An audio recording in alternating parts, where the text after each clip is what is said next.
चलिए,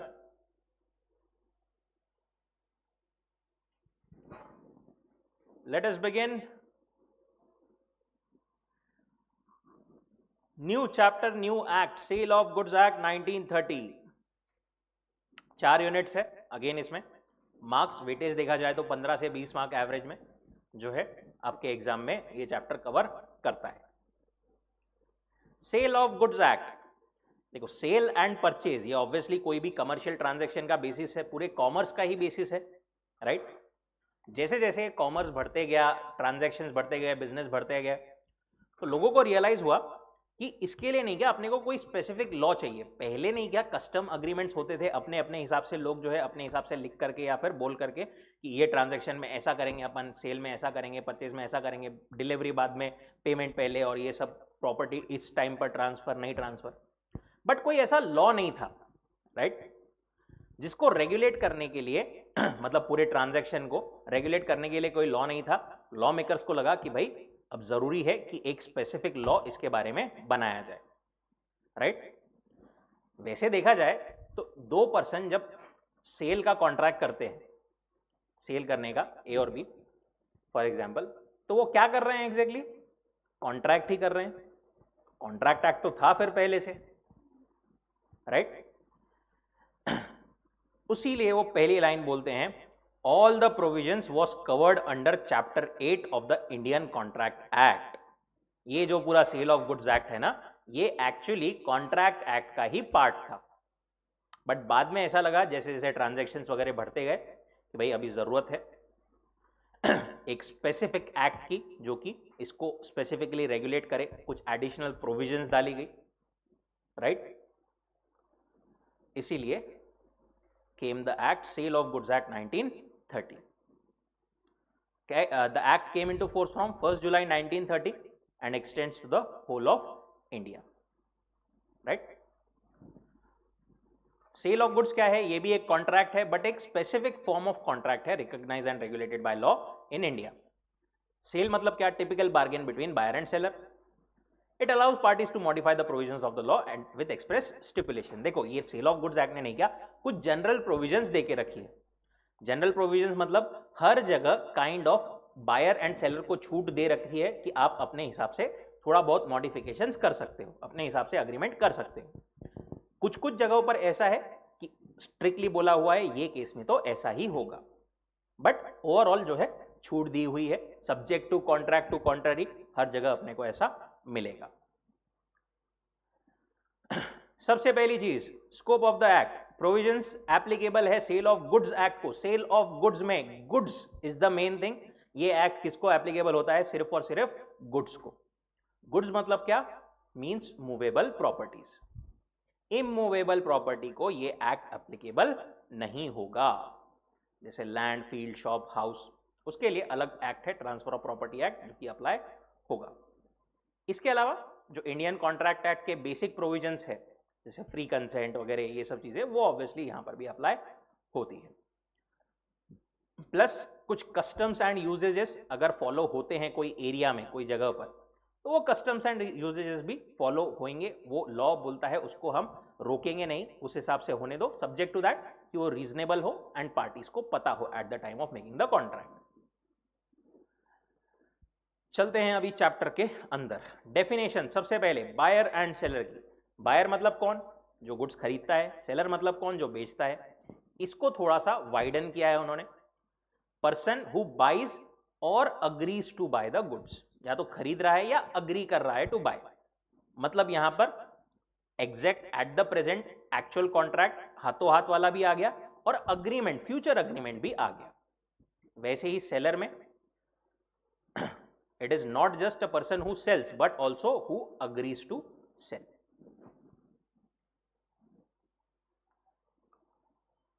second term, second definition, important mark कर लो इसको, बहुत बार डायरेक्टली ये डेफिनेशन पूछी गई है। गुड्स की डेफिनेशन क्या है? सबसे पहली चीज, गुड्स मतलब क्या? गुड्स मतलब मूवेबल प्रॉपर्टी, राइट, ये तो अपने को पता है। Every kind of movable property is goods other than actionable claims and money. Money is not considered to be a good. Actionable claim मतलब क्या?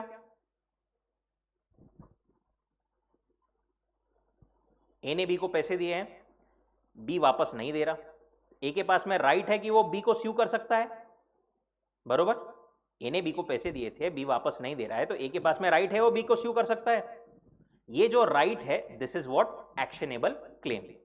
एक्शन ले सकता है अपने क्लेम को वापस से, अपने क्लेम के लिए वो ही can take that action. Right to recover basically जो अपन बोल सकते हैं वो एक्शनेबल क्लेम। एक्शनेबल क्लेम भी गुड नहीं है। बट क्या क्या आता है गुड्स में? It includes all movable properties plus stocks, shares, growing crops, grass, things attached to और forming part of land agreed to be severed or separated from the land before the sale or under the contract of sale। वो सारे goods जो कि movable है, plus shares, grass, crops जो कि land से जुड़े हुए हैं, बट बेचने के पहले जनरली उनको लैंड से अलग करके बेचा जाता है, राइट। तो अगर आपका कॉन्ट्रैक्ट बेसिकली ऐसा है इस चीज के लिए जो कि परमानेंटली अटैच्ड है लैंड को, उसके लिए फिर गुड्स ये एक्ट एप्लीकेबल नहीं होगा। बट अगर ऐसा है कि उसको निकाल करके लैंड से बेचा जा सकता है तो फिर वहां पर एप्लीकेबल होगा। जैसे हाउस को ये एक्ट एप्लीकेबल होगा क्या? नहीं। बट हाउस को बहुत सारे लोगों का कॉन्ट्रैक्ट होता है, कोई पुराना स्ट्रक्चर तोड़ करके उसका जो डेब्रिस होता है, जो भी मलबा होता है, वो ले जाने का, वो debris is a good, right. वैसे ही एक ट्री अगर अपन बोले जो कि परमानेंटली फिक्स्ड है, वो गुड है क्या? नहीं। बट उसके fruits they are goods. Actionable claim, अब झाड़ का भी वैसे कॉन्ट्रैक्ट कभी कभी हो सकता है कि झाड़ तोड़ करके काट करके बेचने का, it depends on that contract. Actionable claims अपन ने देखा, debt is not a movable property और गुड्स। कोई डेट जो अपने को किसी से कुछ पैसा लेना है, that is not a movable goods. FDR for a fixed deposit receipt, these are considered to be goods. Fix deposit अपन करते हैं, उसके जगह अगेंस्ट जो रिसीट मिलती है वो गुड्स है। Goods include both tangible, intangible goods, goodwill, copyright, patent, trademark, stock, shares, gas, steam, water, electricity, सारे कुछ गुड्स में आते हैं, टैंजिबल हो चाहे intangible. And decree of the court are also considered to be goods. Decree of the court मतलब order of the court, कोई court का कुछ ऑर्डर है जो कि खरीदा बेचा जा सकता है, तो वो भी गुड में कंसिडर होता है। Now classification of the goods, 3 classification दी है अपने को गुड्स के, existing, future and contingent. Existing goods मतलब क्या? एग्जिस्टिंग गुड्स मतलब बेसिकली जो कि अभी एट द टाइम जब कॉन्ट्रैक्ट हो रहा है तब एग्जिस्टेंस में है। Goods which are in existence at the time of contract of sale, owned और possessed और acquired by the seller at the time of contract of cell, right. इसके अंदर फर्दर सब टाइप्स है, उस पर अपन बाद में आते हैं, पहले चलते हैं आगे। अच्छा, इसमें एक चीज बताओ, एग्जिस्टिंग गुड्स के लिए there can be immediate sale, हो सकता है, बिल्कुल हो सकता है। अग्रीमेंट हो सकता है क्या इन गुड्स के लिए? अग्रीमेंट टू सेल हो सकता है क्या, कि हम फ्यूचर में खरीदेंगे, फ्यूचर में मैं तेरे को पैसे दूंगा। अभी अनसर्टेन वगैरह पे मत जाओ, अभी सिर्फ एग्जिस्टिंग गुड्स में। एग्जिस्टिंग गुड्स है, अभी हाथों हाथ अवेलेबल है, उसके लिए अपन हाथों हाथ सेल तो कर ही सकते, अग्रीमेंट कर सकते, ऑब्वियसली कर सकते। नॉर्मल कोई भी ट्रांजैक्शन में ए और बी ने ट्रांजैक्शन किया कि भाई मैं 10 तारीख को तेरे से गुड्स खरीदूंगा और तेरे को पैसे दे दूंगा, फ्यूचर डेट के लिए अग्रीमेंट किया, हो सकता है ना नॉर्मली, ठीक है। दूसरा है फ्यूचर गुड्स। फ्यूचर गुड्स मतलब जो कि अभी एग्जिस्टेंस में नहीं है, जब वो बात कर रहे हैं बायर एंड सेलर, जब कॉन्ट्रैक्ट कर रहे हैं तब वो एग्जिस्टेंस में नहीं है, फ्यूचर में बनने वाले हैं, मैन्युफैक्चर्ड और प्रोड्यूस्ड और acquired by the seller after making the contract, right. जैसे ए ने बी को बोला कि मेरे खेत में जितने भी 1000 क्विंटल्स ऑफ पोटैटो जो मैं उगाऊंगा वो वाले तेको उगा करके दे दूंगा, या मैं 1000 लैपटॉप के पीसेस तेको प्रोड्यूस करके बेच दूंगा, जो प्रोड्यूस अभी करूंगा, right. They are future goods जो कि अभी एग्जिस्टेंस में नहीं है, फ्यूचर में रहने वाले। अब फ्यूचर गुड्स के लिए एक बताओ, can there be immediate sale और देयर कैन बी अग्रीमेंट और बोथ? इमीडिएट सेल तो नहीं हो सकता क्योंकि गुड्स ही नहीं है। अग्रीमेंट हो सकता है, अग्रीमेंट ही हो सकता है, right, is always an agreement to sale. Because a person can not transfer what is not in existence. तीसरा एक होता है कॉन्टिंजेंट गुड्स। कॉन्टिंजेंट गुड्स मतलब it depends on uncertain contingency. अभी श्योर नहीं है सेलर कि उसके पास में आएंगे या नहीं। सेलर बोलता है अगर मेरे पास गुड्स आ गए तो मैं तेको बेच दूंगा। शिप आ रही है, अगर शिप आ गई तो मैं तेको गुड्स बेच दूंगा। बी ने बोला कि क्या तू मेरे को एम एफ हुसैन की पेंटिंग बेचेगा। ए बोला उसका जो ओरिजिनल ओनर है उससे पूछता हूं, अगर उसने मेरे को बेच दिया तो मैं तेको बेच दूंगा। These are what contingent goods, depends upon an uncertain contingency. Contingent goods में इमीडिएट सेल हो सकता है या अग्रीमेंट। अगेन यहां पर भी सिर्फ अग्रीमेंट ही हो सकता है, there can not be immediate cell.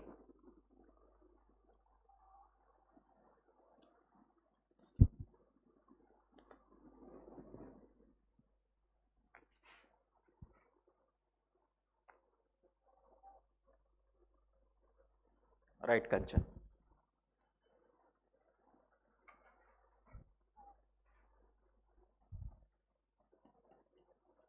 Now वापस आते हैं एग्जिस्टिंग गुड्स पर। एग्जिस्टिंग गुड्स में तीन टाइप्स हैं, specific, ascertained, unascertained. Specific goods मतलब क्या, means the goods identified and agreed upon at the time of contract of sale. Goods अभी एग्जिस्टेंस में है एंड स्पेसिफिकली अपन ने जाकर के बोला ये वाला मोबाइल मुझे बेच दो, ये वाला रिमोट मुझे बेच दो, ये वाली पानी की बोतल मुझे बेच दो, राइट। स्पेसिफिक अगर अपन ने कोई गुड्स के लिए अग्रीमेंट किया है, ये वाला पर्टिकुलर गुड, तो वहां पर it is termed as specific good. जैसे गैलेक्सी S7 Edge ये वाला मोबाइल, वर्लपूल की वॉशिंग मशीन 7 kg वाली ये वाली, शोरूम में जाकर के अगर अपन बोले तो ए के पास में 5 कार थी, he agreed to sell Santro car to be, 5 में से एक सेंट्रो कार मैं तेको बेच दूंगा। Again that is specific goods. अब आते हैं असर्टेन्ड और अनअसर्टेन्ड। पहले उसमें अनअसर्टेन्ड पर आते हैं। एक ट्रांजैक्शन समझो, ए गया बी के पास में, बी की एक शॉप थी,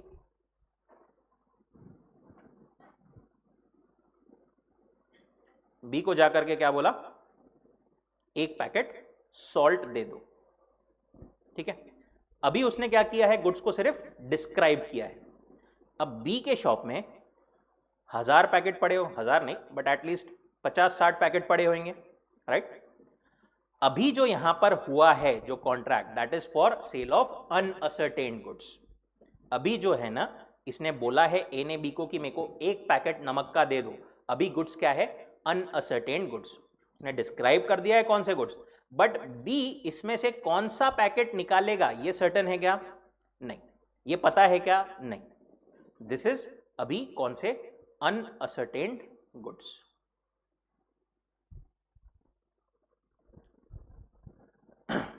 जैसे ही बी ने यहां पर अंदर जाकर के एक पैकेट, फॉर एग्जांपल ये वाला पैकेट निकाल लिया, वैसे ही वो क्या बन जाएंगे, असर्टेन्ड गुड्स बन जाएंगे।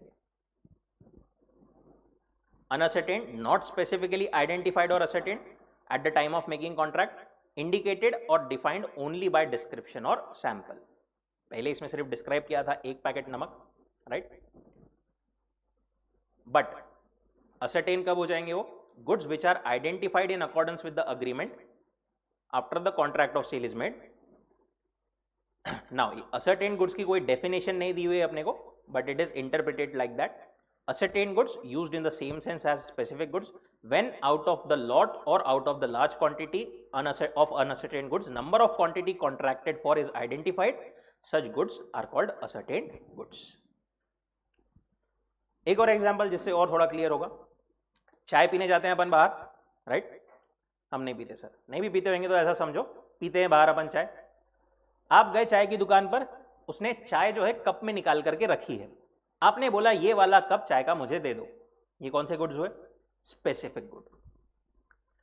अभी जो है दूसरा केस, चाय थर्मस के अंदर है, आपने बोला एक कप चाय दे दो।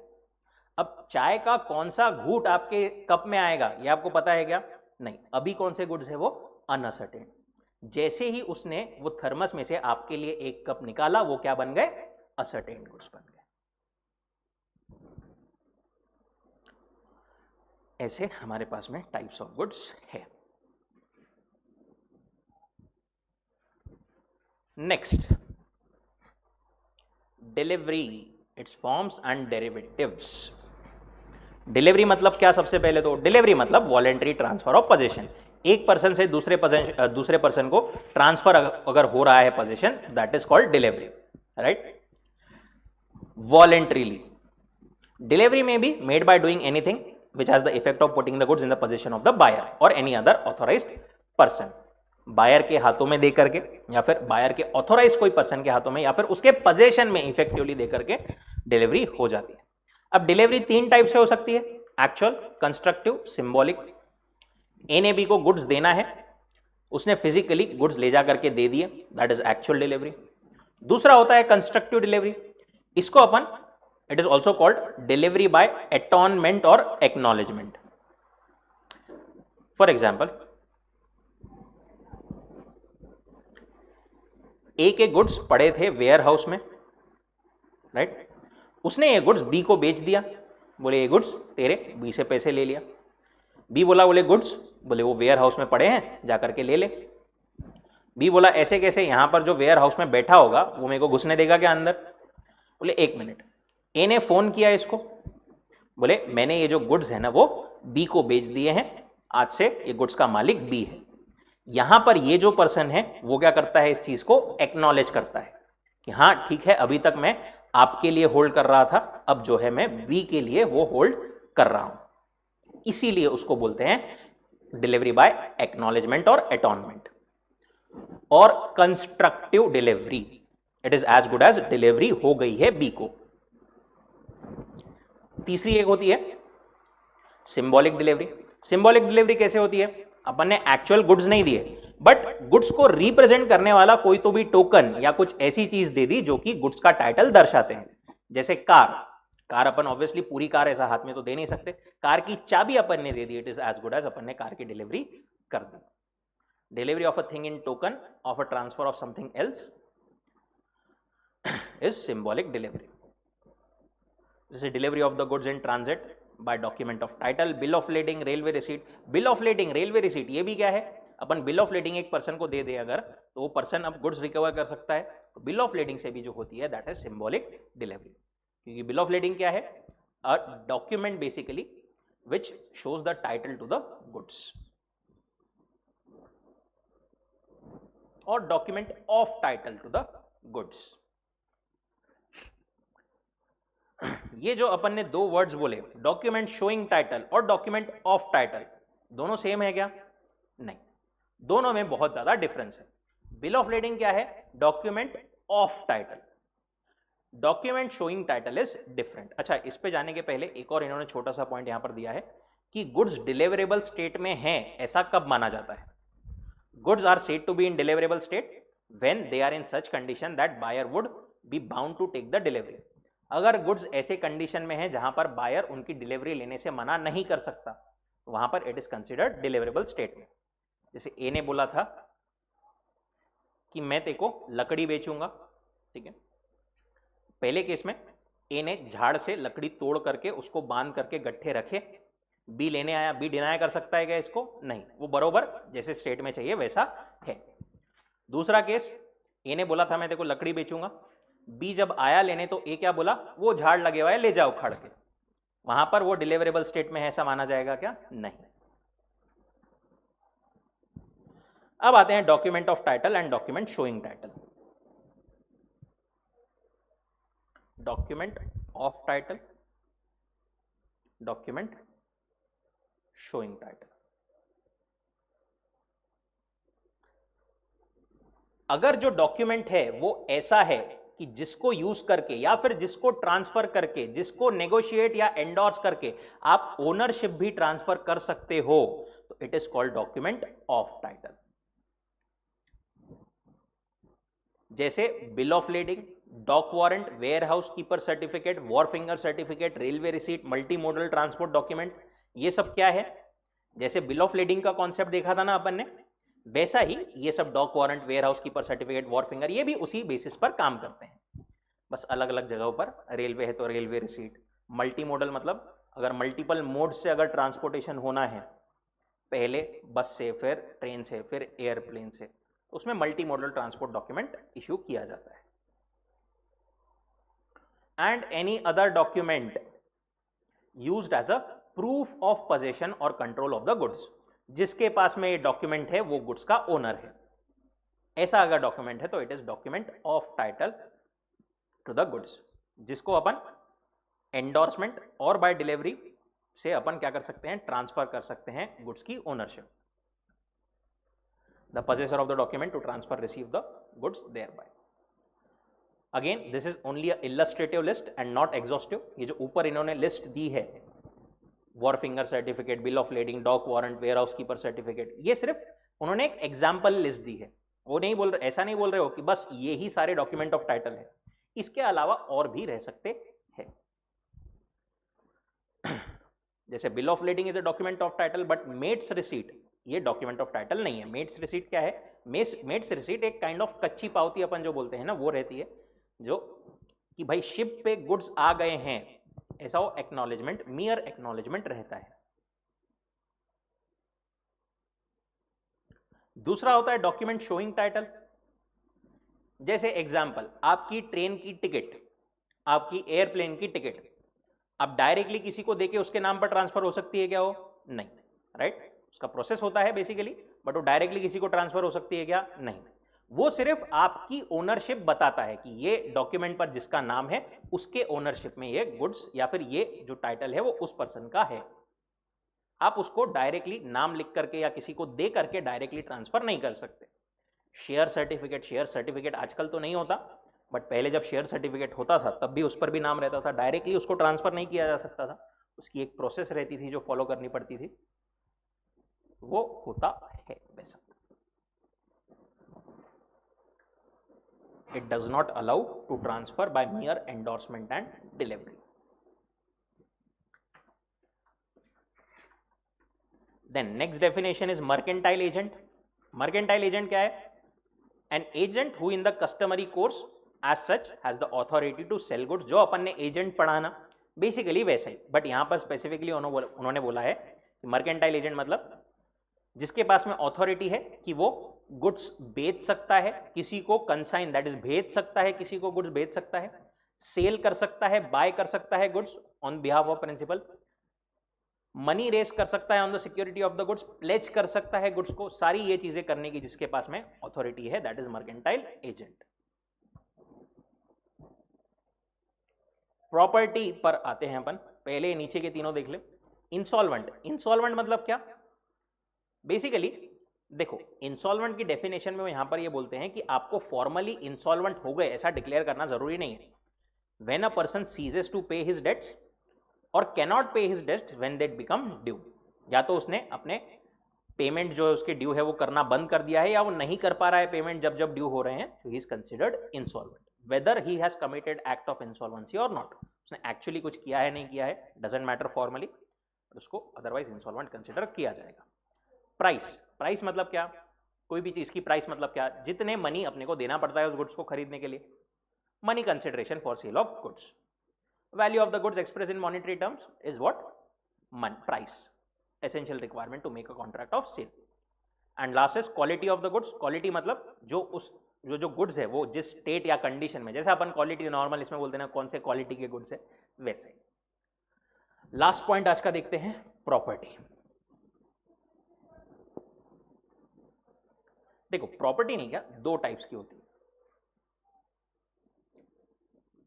एक जनरल प्रॉपर्टी, एक स्पेशल प्रॉपर्टी.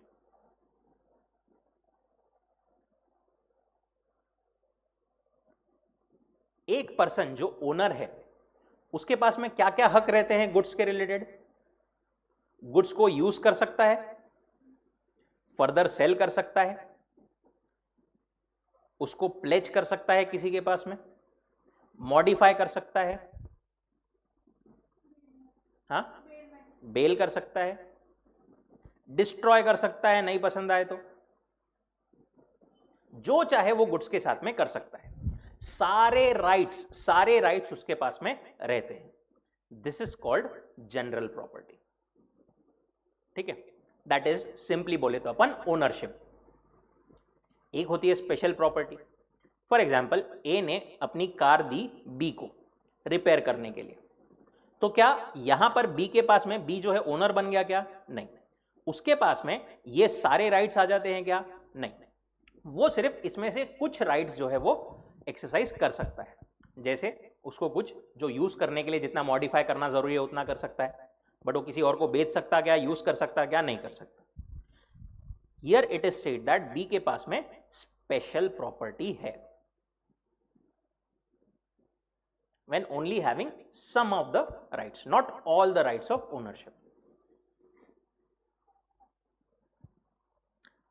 जैसे प्लेज करता है कोई पर्सन, ए ने अपने गुड्स बी के पास में गिरवी रख दिए, तो बी के पास में क्या अधिकार है?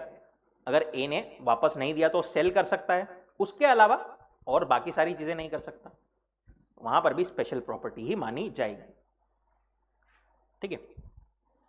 अब सेल ऑफ गुड्स एक्ट में नहीं, क्या अब से आगे जब भी अपन प्रॉपर्टी ये ऐसा बोलेंगे सिर्फ, तो it will mean general property, ठीक है। अनटिल एंड अनलेस स्पेसिफिकली बोला गया है special, property will mean general property, that is ownership. Property means ownership, that is general property. Every contract of sale ownership must be transferred, or there should be an agreement to transfer the ownership. It means general property, not a merely special property. कोई भी contract of sale में general property transfer करने का contract होना चाहिए, ownership contract, ownership transfer करने का contract होना चाहिए. Property means the general property, that is all ownership rights, distinguished from special property. At the same time general property एक पर्सन के पास में रह सकती है, साथ ही में स्पेशल प्रॉपर्टी दूसरे के पास में रह सकती है। ए ने बी को अपनी कार दी रिपेयर करने के लिए, जनरल प्रॉपर्टी तो ए के पास में अभी भी है ना, ओनर तो वही है, बट बी के पास में special property. It is quite possible that general property may be in one person and special property in another, ठीक है। यहां तक कोई डाउट, कोई दिक्कत? चल, online guys, all good till here? Perfect, रुकते हैं यहां पर, continue tomorrow. Thank you so much. कल का एक बार